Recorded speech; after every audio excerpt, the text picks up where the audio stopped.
Yes, ukisikia maana halisi ya muungwana basi ni Harmonize.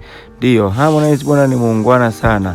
Haitegemei kwamba ulishamfanyia kitu gani ama ulishamkataa ama kumkubali, lakini yeye likija swala la uungwana bwana na upendo, basi huwa mstari wa mbele ama huwa mtu wa kwanza sana kuongelea habari za upendo na uungwana. Ndio, tunatambua bwana Madam Rita amekosea hizo siku 2 3 zilizopita hapo nyuma, lakini pia ameshaomba samahani na ameshasamehewa, na ukizingatia sasa hivi bwana yeye pamoja na yule aliyemkosea ni marafiki, nikimaanisha yule mwandishi wa Mike 360.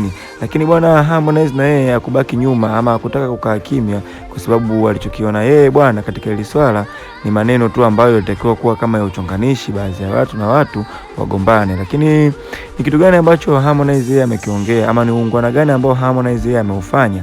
Nataka nikusanue bwana, lakini kabla sijakusanua bwana, basi kama haujajiunga na mimi, bonyeza neno lililoandikwa subscribe, share, comment na like ili usipitwe na habari moto moto kutoka hapa Bongo Style bwana, na ujiunge na familia hii.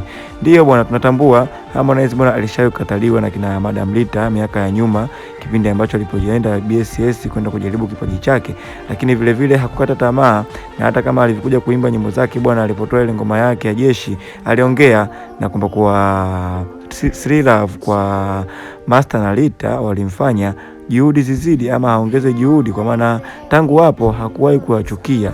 Yani yeye upendo kwake umetawala kuliko kitu chochote na ama kuliko chuki. Kwa hiyo Harmonize bwana amekuja juu kuhusu ile swala, na yeye amezungumzia kwamba kwa wote tunatambua tunapenda hizi media tuwe nazo au zituoji, lakini vile vile kuna watu wanalinda brandi zao ama wanalinda karia zao.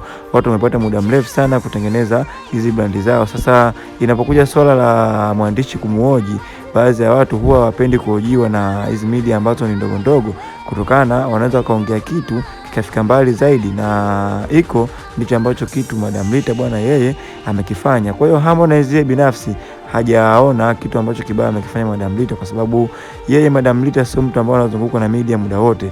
Harmonize amesema huenda hao wasanii wakawa wanazunguka na media muda wote, kwa hiyo huenda ile media yao wakawa wanaijua, lakini Madam Rita yeye ile media alikuwa haijui.